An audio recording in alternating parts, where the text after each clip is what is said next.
Welcome back to the channel. It's that time again: buy, sell, hold, and avoid for Game Week 10. The stats are in, Opta numbers checked, and the fixtures ahead look spicy. Let's start with the players you should be buying right now. Let's start with a name that's hard to ignore: Bryan Mbeumo. 9 starts, 775 minutes, 4 goals, and 1 assist. He's averaging 0.46 goals per 90 and about 1.39 shots on target per game, making him comfortably United's most dangerous attacker this season. According to Opta, Mbeumo has been involved in nearly 40% of United's league goals. His recent brace against Brighton was the perfect reminder of how confident and clinical he's become. If you look deeper into the numbers, his expected goals plus assists per 90 stands at 0.58. That's elite for a midfielder. He's not just getting chances. He's consistently in the right positions to finish them. The fixtures ahead are decent too: Forest away, Spurs away, Everton at home, Palace away, and West Ham at home. There are a couple of tricky games in there, but his role is nailed. He's on set pieces, and every time he plays, he passes the eye test. If you can afford him, just go for him. If your budget's tight, then Matheus Cunha is a good cheaper alternative. But honestly, if you can stretch it, break the bank for Mbeumo. He's worth every penny. Next, let's talk about a proper differential: Danny Welbeck. 6 starts, 544 minutes, 5 goals.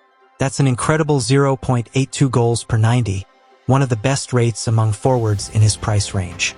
Brighton's fixture run looks very inviting. Leeds at home, Palace away, Brentford at home, Forest away, and Aston Villa at home. He's averaging almost 2 shots per 90, and nearly one of those finds the target. The best part? His ownership is just around 4%. One more brace and that price will rise fast. Brighton have rediscovered their attacking rhythm, and Welbeck's positioning has been outstanding lately. Always inside the box, always ready for the tap-in or rebound. If you're looking for a short-term punt or a cheap forward with genuine upside, Welbeck is a smart pickup.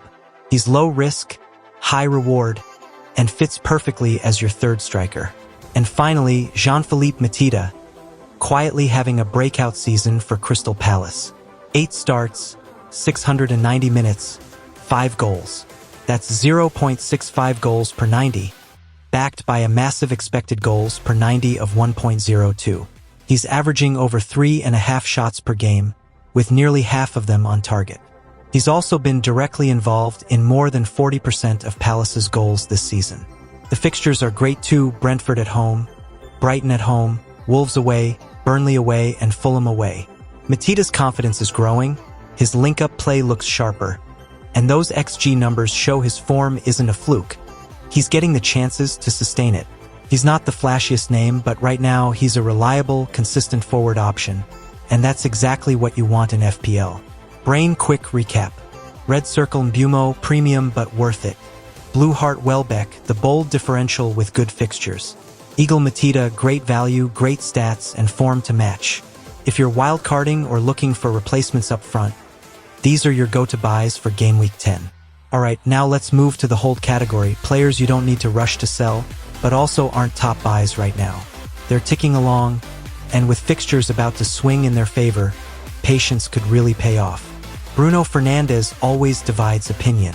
Every season, some managers lose patience too early, while others stay on and reap the rewards. This year feels exactly the same. He started 9 out of 10 games and played about 800 minutes. He scored 2 goals and assisted once. Those numbers might not jump out, but when you look deeper, the signs are positive. His expected goals per 90 minutes is around 0.48, and his expected assists per 90 is 0.18.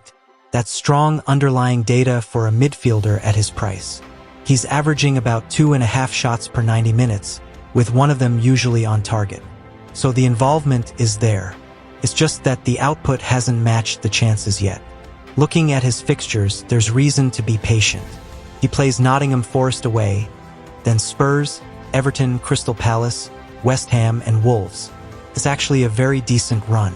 Everton, West Ham, and Wolves have all been giving up good midfield chances, and Bruno is still on penalties and most set pieces, which always keeps him in the conversation for big returns.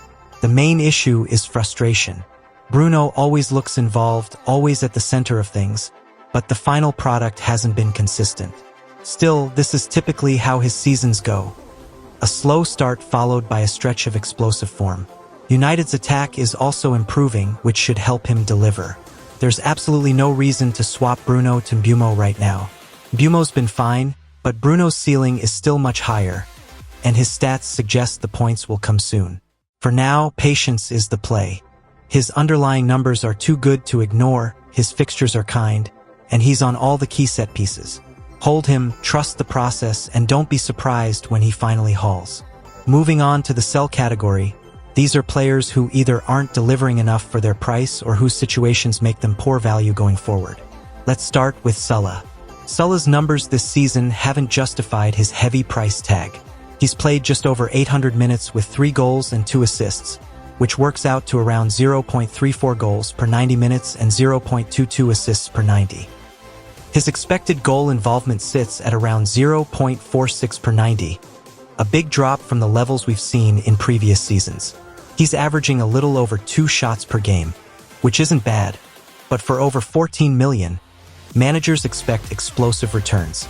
With Aston Villa at home next, then Manchester City away, followed by Forest, West Ham, Sunderland, and Leeds, there are easier fixture runs elsewhere.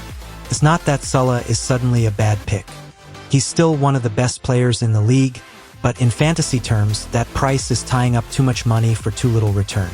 Those funds could easily boost the overall balance of a squad right now.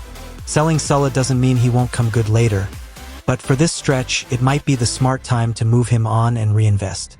João Pedro has been a frustrating one for FPL managers. 9 starts, 2 goals, and 3 assists so far.